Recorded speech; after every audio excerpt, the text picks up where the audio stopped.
Hey, and welcome to the Den Code Podcast. Today is a new podcast topic, and that being the NFL. So I'm going to go over my rankings for the NFL's NFC today. So we're going to go over all the divisions and how I see the playoffs playing out and the records for each team. So let's start with the South because it's on my head.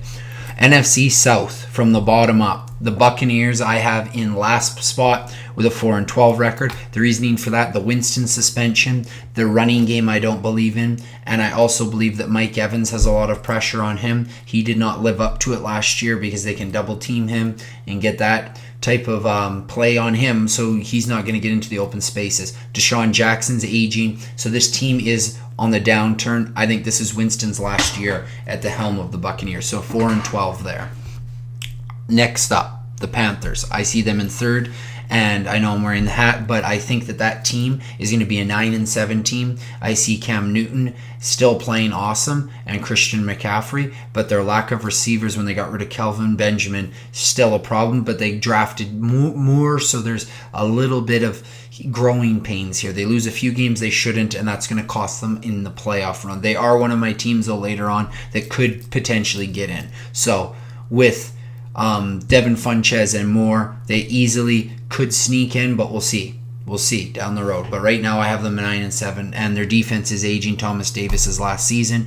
Kuechly has just had to keep a few injuries down, and their D-line, we'll see how it goes. So going forward, I see this team as a 9-7. I just see a few little holes here. They could easily jump up, especially over the team that's going to be number 2. Number 2, Atlanta. So Atlanta, I have it at 10-6 record, and I have them as a wild card team.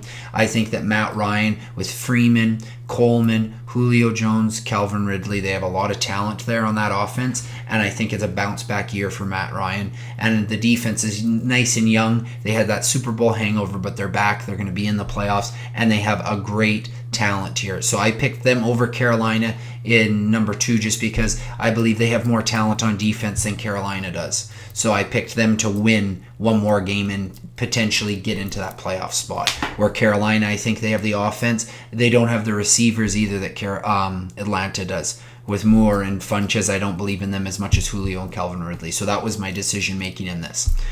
Number 1 in this division is the New Orleans Saints, and I have Drew Brees taking over. Even with the Ingram suspension, I think that Alvin Kamara can really push this team going forward. They have a lot of nice pieces on this team, and their defense is awesome. They have really improved this. So they got the draft pick out of UTEP. I forget his name, but he watched some of his talent lately, like his pieces, and they looked real good. And their defense, I'm a buyer right now on it. They have DB from Ohio State, who's amazing too. Lattimore, I believe in this team. He was the defensive rookie of the year. I think that Drew Brees pushes this team above the other two. So I believe in him more than Matt Ryan and Cam Newton. So I push them to an 11-5, and they win the division. I think the pieces they have they're very talented across the board. They maybe don't have the top end talent at wide receiver like Atlanta with Julio, but they have nice pieces across the board there. They got rid of Cooks a few years ago to New England, and they really created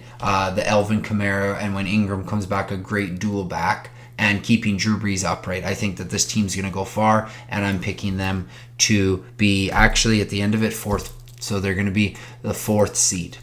That's the end of the South. Going to the North, I have the Bears in last spot still. They have the Trubinsky growing pains and Jordan Howard in their backfield. Jordan Howard I have never been a huge buyer on, but Jordan Howard and Trubinsky, there's going to be some growing pains here. They have Tariq Cohen as well, and when you look at Kevin White is their top receiver right now, I believe, because if you look at it, Allen Robinson, he's kind of that possession guy and the PPR guy. So I guess you'd pick him above Kevin White. But Kevin White is the highest potential in my opinion, even though he has not lived up to it. He is down, sooner or later, he's going to have to live up to that first round talent. Allen Robinson right now is the top receiver, but really his ceiling is, you basically know what he is. He's going to be a PPR guy. He's going to get catches for you. And going into the later parts of the season, you're going to need a big possession receiver like Kevin White. There's going to have to be some plays done by Kevin White. I have them in last because I just don't believe in Trubinsky compared to the next teams. That's basically, Trubinsky still has some growing pains, and this year I think it's going to be he's going to improve, but not to the same level as the next three QBs. Their defense I really like with Leonard Floyd, and they got Roquan Smith, who's awesome. They have Eddie Jackson at safety, so they got a really good defense and lots of young talent. In a year or two, this team's going to jump a few spots on this list. Number 3. Aaron Rodgers and Green Bay. The reason, and for this I have them at 8-8, and I think that this team is the least talented of all of the NFC North, but they have Aaron Rodgers. And my argument there is, like I was just saying about the Bears, they have a really talented defense where Green Bay doesn't really have as much talent on their defense. I don't believe they have Clinton Dix. They have Clay Matthews, who's aging, and they have a few other pieces across the board. They got a few good draft picks this year with their corners, and I do believe that they can improve, but I still think that Chicago's got those great linebackers, so the talent on Green Bay isn't as good. Green Bay has Aaron Rodgers, though, and that's why they're going to be in third. Is I think that Aaron Rodgers, and they lost Jordy, and I just don't see this team. Their number one receiver, Devontae Adams, is awesome, but I don't see this team jumping the next two teams in my list. I think that Green Bay with Aaron Rodgers is 8-8. Without Aaron Rodgers, they maybe are 2-14. They're not a very talented team without him. He gets them about 6 wins, in my opinion. And I think that they're a faller if Aaron Rodgers goes. So this team could fall to last place if Aaron Rodgers gets hurt again. The number 2 team is the Detroit Lions. I believe in this team. They are my team, and I truly believe that this team is going to be number 2 with a 10-6 record. We're going to be a wild card team. We are going to be that 5th seed, I believe. I think that the Lions have Matthew Stafford. We have a great O-line with Rankow, TJ Lang, Rick Wagner, Taylor Decker. We have just a great talented O-line. We also got LeGarrette Blount. We have Kerryon Johnson. We have Theo Riddick. Great talents on the running back position. Maybe somebody there. My pick, Kerryon Johnson, maybe gets 1,000 yards. Then on the other, our receivers, Golden Tate, Marvin Jones, and Kenny Golladay. Lots of talent for Stafford. Stafford's going to be kept upright this year. On the other side of the ball, we have the best corner in football, Darius Slay. We also have picked up a few Tez Tabers look good. We have Glover Quinn, who's an amazing safety in the back end. Our linebackers are our question here because Davis is our number 1. Losing Tahir Whitehead, it'll be interesting how they get this all going because I only see Davis as a superstar on the linebacking core. The rest of them are pieces. D-line wise, Ansah has to stay healthy if this team's going to do anything. So Ansah, Kerry Hyder, Zettel. I think Ansah's last year actually. I think Hyder and Zettel might take over, especially if Ansah goes down. So they're 10-6. Going on to the number 1, the Vikings. I believe in this team too. I think they're going to be 12-4. I think they're going to be the number 2 team in the entire NFC. I think that with Kirk Cousins coming in, they're going to be able to move the ball much better with Stephon Diggs, Dalvin Cook, a great O-line. Riley Reif had a bounce-back year for them, the old Lion. On defense, they have Anthony Barr. They have Xavier Rhodes, another great corner. This team, Harrison Smith, one of the best safeties. This team is going to be a high-end team. They could go to the Super Bowl. I have them going to the NFC Championship. So I think the Vikings are going to be a great team and an awesome team to watch. Kirk Cousins is an improvement over Case Keenum. We switch into NFC East, though. Cowboys 6-10. I think this team falls heavily with Dez Bryant, Jason Witten leaving. They don't have that push. You can play 8 in the box versus Ezekiel Elliott and Dak Prescott. I think it's a little bit of a regression year for those two.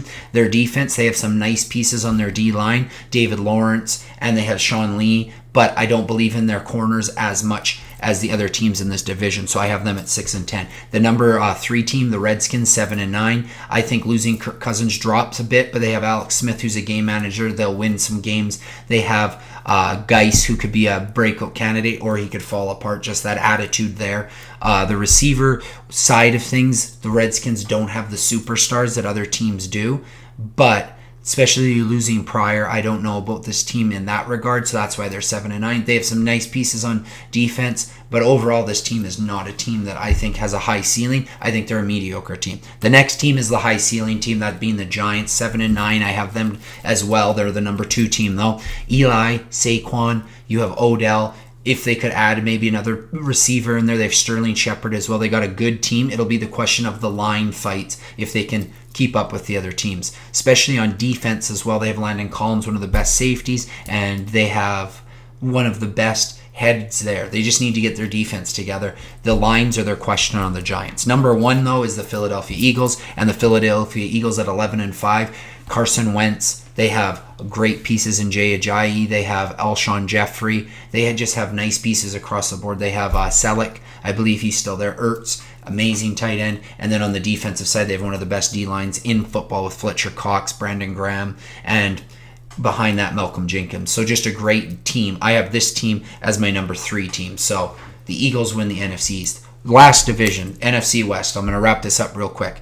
Cardinals 6-10. I think that Josh Rosen is going to play. I think that he's going to get in. There's going to be some learning. He's going to lose a few games that maybe they should have won, but with Fitzgerald there, he's going to really learn how to play NFL. I think this team gets good as Fitzgerald retires, though, so I see this team as the bottom seed. The number 3 team, the Seahawks, everybody sees so much losing, but they also have Russell Wilson, so Russell Wilson's going to help out. They have Penny from San Diego as their running back, and they have Doug Baldwin. They still have a few pieces on defense with Griffin brothers, and I think that Bobby Wagner, as long as he and KJ Wright are there, they win some great games. 49ers 9-7, number 2 because of Garoppolo, and they have some great pieces on the defensive side with all these draft picks over the years of defense of lineman Armstead, and I do believe in Reuben Foster. If Reuben Foster can get healthy and not get suspended with just stupid stuff, if he can get that in. With Sherman, the addition, I think they play a great role down the road. Sherman could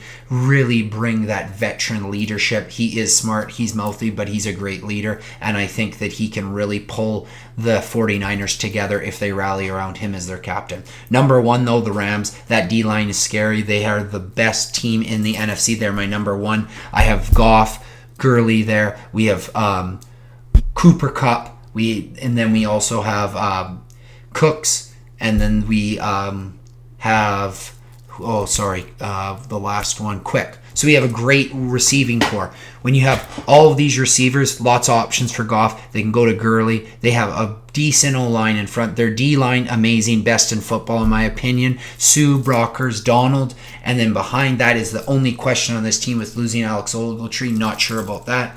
They then have Aqib Talib as well, and Mark Barron. So this team is loaded, a lot of great talent, and going into the season, this team is going to be number 1 seed in my books. So going into the playoffs, I'm going to have the Rams at 1, Vikings, they get the bye, so I'm going to go over this really quickly. The Eagles are my 3 seed. They're going to play the Falcons. Eagles win. 4 seed, Saints, Lions, Saints win. So then it would be the Rams versus the Saints. The Saints upset the Rams. And then the Vikings beat the Eagles.